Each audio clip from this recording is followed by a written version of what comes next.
Hey guys, as promised I'm out today, so I left you a little video for today's notes along with a little heads up on today's homework that we will go over as soon as we're done with this. We're going to do slope today. Slope and slope-intercept form is kind of the heads up on the next couple of days. And a lot of you should probably remember this, that slope is just the rise over the run, if you remember that, okay? One thing I would like you to do is kind of put a box or a circle or some kind of special thing around this formula right here. That should look familiar. It might have been a while, but it's just using 2 points, subtracting y2 minus y1 on top, and subtracting x2 minus x1 on bottom. And it just comes again from a set of points, okay? A couple of key things here in terms of how you would describe the slope of the line. When it rises from left to right, in other words, when it is going uphill like so, that's positive. Maybe do something like that and circle it.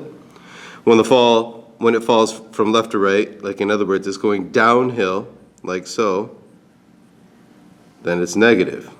Okay?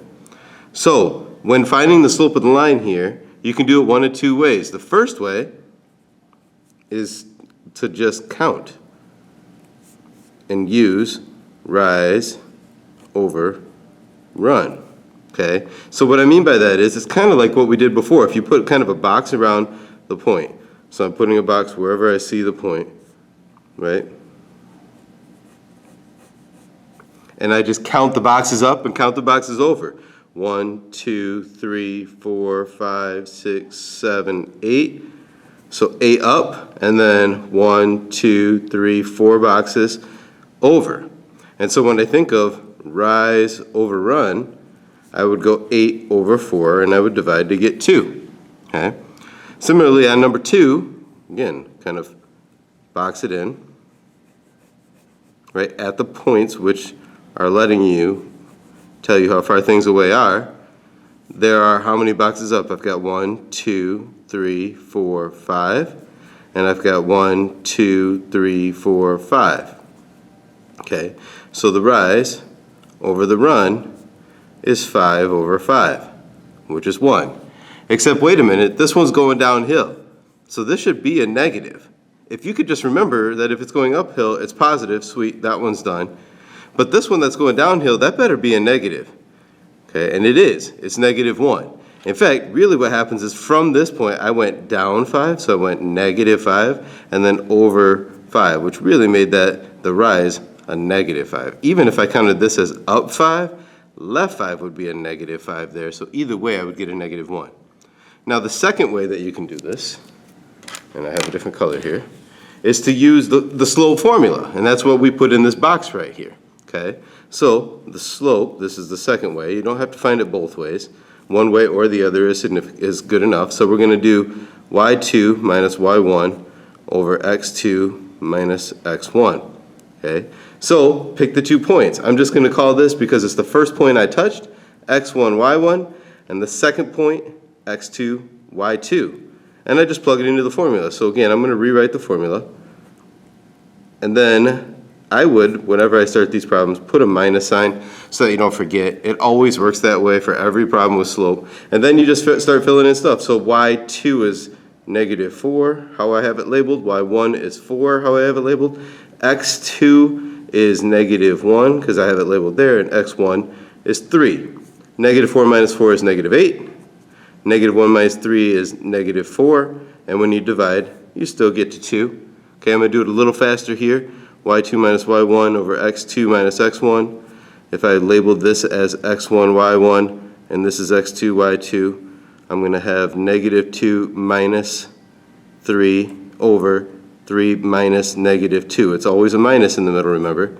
And negative 5 over, well, that would be a positive 5, is how I would get negative 1. So you can use this little formula, and you're going to have to use it on the back side of these notes and on the homework. But for these ones that have pictures, you can just do it really simply. Okay? Take a second, press pause, and then go down here and try 1, 2, and 3 below. Again, press pause, try 1, 2, and 3. Come back to see how we do it.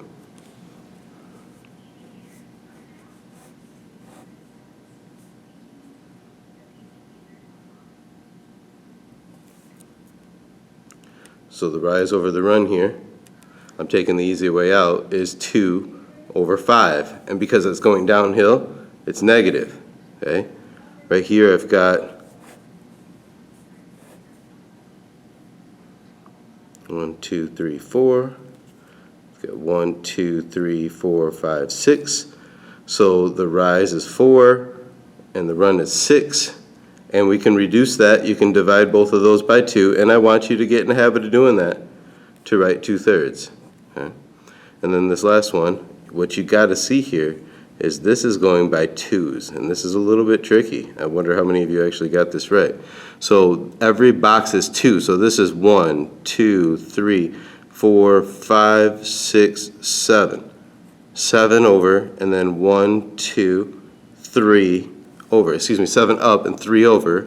So the rise over the run is 7 up and 3 over, and that's it. It's just a fraction. Okay. Now I'm going to show you the work that I did on mine so that you can see that it can also be done. And you could press pause here if you like this.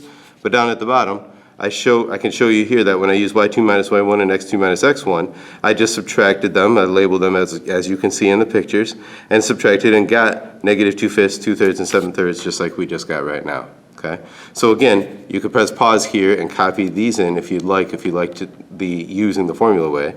If you can just use the slope, the rise over the run, and remember again that when it's negative, I better put a negative sign on it like it was here and here. Okay. All right. Let's flip to the back side. And this is where you actually have to use it. So at the top here, it's saying the point is represented by, well, we're going to do 2 things here. Number 1, how can you find the slope of each line from the table? And number 2, what is the slope? Well, for 1 here, we can find it by using points given in table. Okay? y2 minus y1 over x2 minus x1. There's our formula again. Maybe we write that down, circle it, whatever. So if I just use any 2 points, I'm going to use the first 2. It doesn't matter which ones I use, right? I got to use anything. So I'm just going to use those first 2, and I'm going to write them down, 4, 20, 7, 14, and label them x and y. And really, because this is my first point, I'll call it my first x and y, and this is my second point, so I call it my second x and y. And I just go plug them into the formula, y2 minus y1, x2 minus x1, and I'm going to plug in, again, a minus sign here, and just write things in. y2 is 14, y1 is 20, x2 is 7, and x1 is 4. So I got negative 6 over 3, which of course reduces to negative 2. And that's the right answer. Okay? I'm going to keep going here. Negative 1, 2, 1, 2, x1, y1, x2, y2. Plug it in. y2 minus y1 over x2 minus x1 tells me 2 minus 2 over 1 minus negative 1, which is 0 over 2, because that would zip-zap. And 0 divided by anything is 0. So the answer here is 0. Okay? Now that kind of tells us something.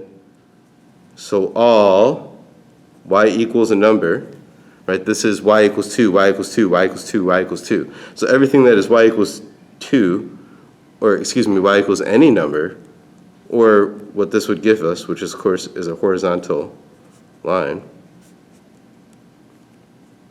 have slope equal to 0. Okay, maybe underline that, maybe underline horizontal line. Okay. A lot of people have said to me in the past, like, a way to remember this is 0 is because you can see like the sunset on the horizon, kind of like that, right? Let's go do this third one here. So I've got negative 3, and negative 3, 0, x1, y1, x2, y2. I go to plug it in, and I get 3 over 0. And you can't divide by 0, so that one is undefined. Okay? And really, so that tells us, so all x equals a number. Again, the x was equals all the way through, right?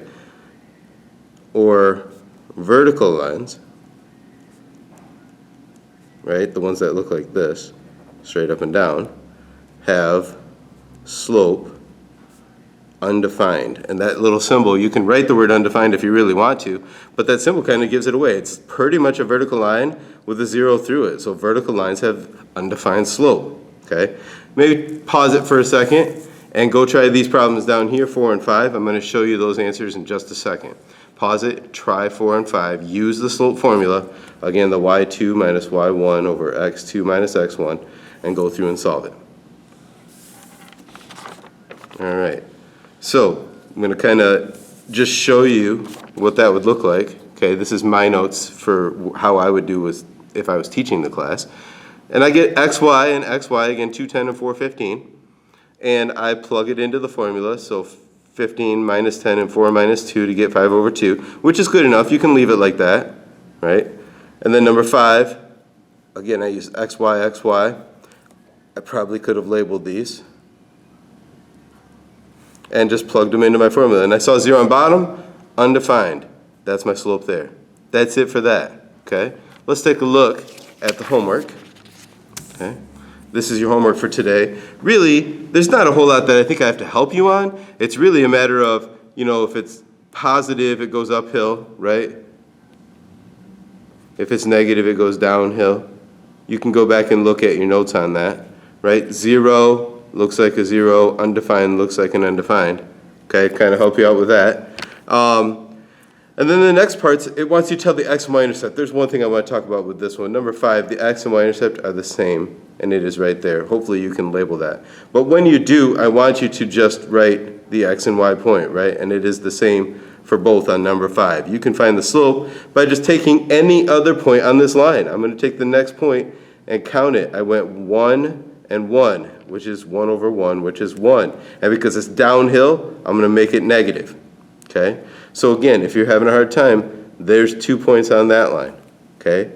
To find the slope on this line, well, you have to look at something else. In the rest of these, you'd be giving points down at the bottom. Once you write those points in your graph, then you can just count how much it takes to get from one to the next. Kind of box it out. Like this one, I could have boxed that like that and just counted the one box by one box. I could have used any point though, this point, and did a box around it, and got 4 over 4, which would have been 1, and made it negative, right? So that's how we do the front side. Back side, not a whole lot of craziness. Again, you're just using this formula right here for 11 through 14 at the top, okay? If you remember that independent variable is your x value and the dependent variable is your y, because y is dependent on what I plug in for x. And then for this one, it's asking you to do a table, just as a reminder of that. But please, at the end, it is saying find the range. So please make sure that you write what the range is in that line. And you should know what range is by now, but if not, ask a neighbor, okay? For this, you probably want to think of this as y, and actually for this one too, just as a little bit of a help on that, okay?